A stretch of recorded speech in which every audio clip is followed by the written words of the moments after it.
Hopefully this is a quick video, guys, but I'm already making my mind up on what I'm gonna do next year with my garden. One is I'm gonna get rid of some of these peach and nectarine trees, and you may wonder why I'm going to do that. Well, it's because they get so many diseases here. I don't know if it's just the humidity. It's hot and super humid down here, and that's supposed to spread disease, but I spray all kinds of copper fungicide on it, and it just is not working at all for them. So let me take y'all to it real quick. This is not one, but this may be a replacement option. Flavor Queen plum cat. Flavor Queen. So I think that needs a plum. That needs a plum pollinator. So I'm not gonna really worry too much about that one at this time, because I have a Santa Rosa plum, and that's supposed to pretty much pollinate everything in the plum family. But it's all the way back here. I'm gonna take you to it real quick. Right here should be a leocot and a picatum. 2 plants in one planting. It's doing okay. There's only problem I do see is with the picatum. This part is kind of dying, but it's not really that bad because the other part that's growing is super green. So these look to be growing together pretty fine so far. Like I said, only disease problem I'm seeing, I mean, I don't think this is really having a disease problem as much as bugs are kind of like eating a hole, and I'm not really worried about that. It's the disease. Look at the ground. Look at all those leaves right there. All those peach tree leaves. This is a contender peach. Had a whole bunch of little baby peaches and blooms on it. Every single one of them fell off, and now the leaves are falling off, and it's June. Like I can't keep up with it. I got too many trees to try to keep up with these peach trees, and I got too many peach trees.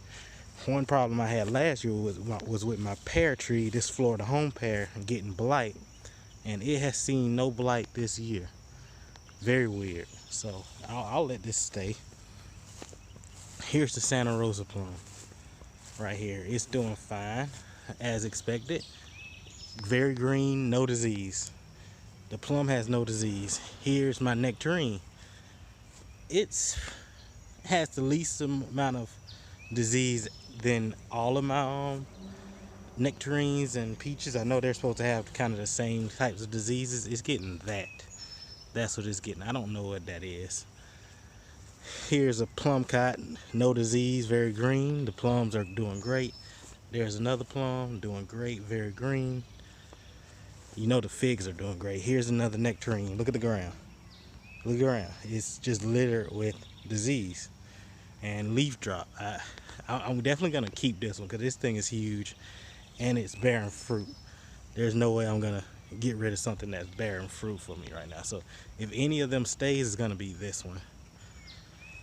This nectarine right here, I love the size of it, but man, I don't know if I'm gonna keep it or not. I don't know. I have 2 contender peach trees. This is one. I just showed y'all this, but this is one. Leaves everywhere, holes everywhere, brown everywhere. But the size, you should have seen it last year. This thing grew like crazy in the early spring, and now it's just struggling. It's struggling. So that might be one candidate to get taken away. So all of my pluaries and things like that will probably just go back here in this line right here. Just line them up against this Santa Rosa plum so they can pollinate from that. So let's move on. Here's my Bella Georgia. Look at the ground, leaves everywhere, leaf drop, disease, man. Bella Georgia peach. So that's 4. That's 2 nectarines and 2 peaches. Every single one of them have some kind of disease on it. And mind you, I've sprayed this thing at least 5 times since early spring. I sprayed it like 3 times before in the winter while it was dormant, because I was told that was supposed to work, but it doesn't look like it's working for me. It's watermelon. And here's I'm sad about this. This is my Red Haven peach tree. This thing has not grown a lot at all. It's probably been hit the worst by the leaf drop. It gave me pretty much no blooms in the spring, and you can see it's trying. They're getting new leaves. It's just I can't. It's not, if it continues to do this, it's not gonna really produce for me. Pretty thick stem down there, or trunk still, but it's just you can see through it. It's so thin. And look at this. This is my cotton candy aprium right here.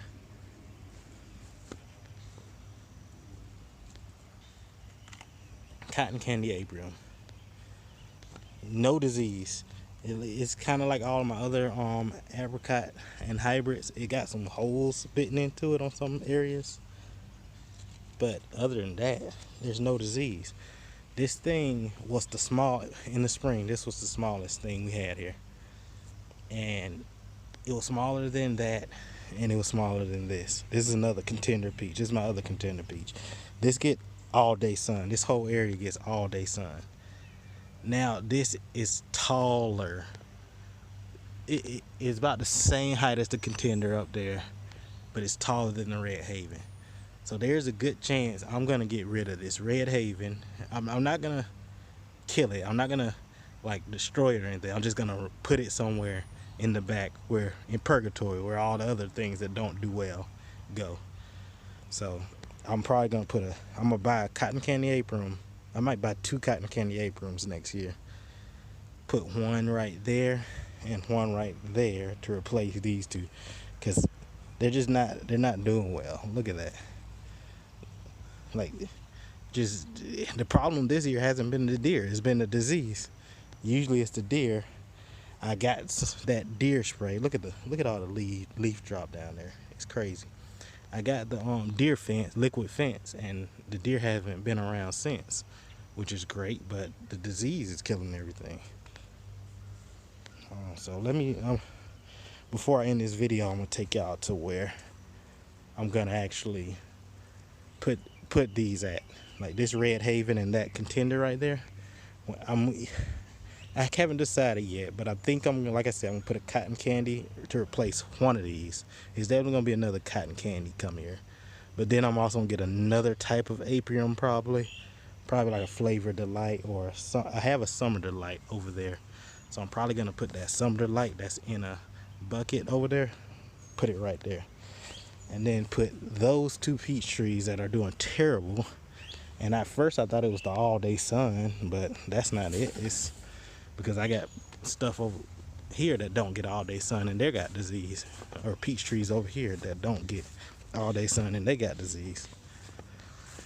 So going back, we're going to purgatory, where all the trees that don't do well go. They're gonna go back here. It's simple as that, where they're gonna pretty much get no sun. But it's just nothing but clear space right here. All this used to be a whole bunch of trees.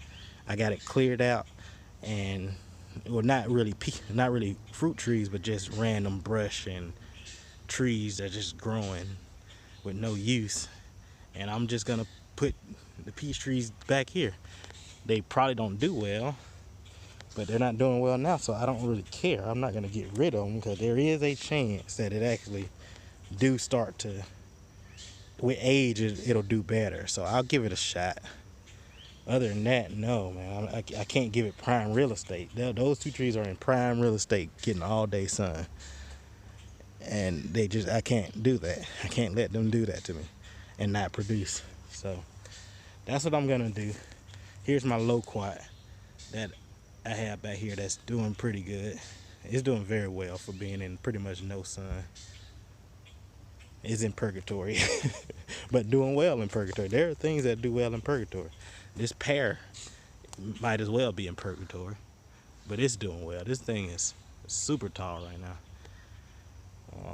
This is my 21st century Asian tree.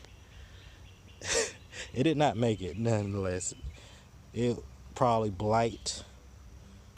I don't know. It's dead as a doorknob. and I just got it this year.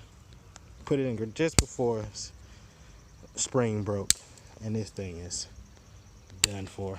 I got another thing that's also done for that I bought this year, and that is this pawpaw tree. So I have two pawpaws. This is one, and that is the other. That one is alive. This one is dead. It still got some green in it. I'll let it do what it does. But yeah, that's it. That's the plan.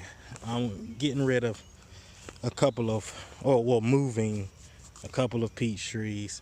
I think the only one I'll probably keep in its location, I'll probably only keep two in a location. Definitely that nectarine, because it has nectarines on it at this time. And I'm probably gonna keep the Bella Georgia right there. And I'll move this contender back there, and the Red Haven on the other side of the shed, and the contender on the other side of the shed, somewhere back here. So this lineup gonna be Pluaries right near this Santa Rosa. This will be Pluaries. All those other interspecific types of fruit trees, like Pluaries and plum cots and Apriums, right here. The peaches will be back there in Purgatory. I don't know what I'm gonna replace them with. Actually, the Aprium probably will go right here since it's close enough. I don't know yet. We're gonna figure it out. But just know that the peaches and the nectarines, there will be a big change next year, because I can't keep doing this. I can't babysit these things. Look at the tips.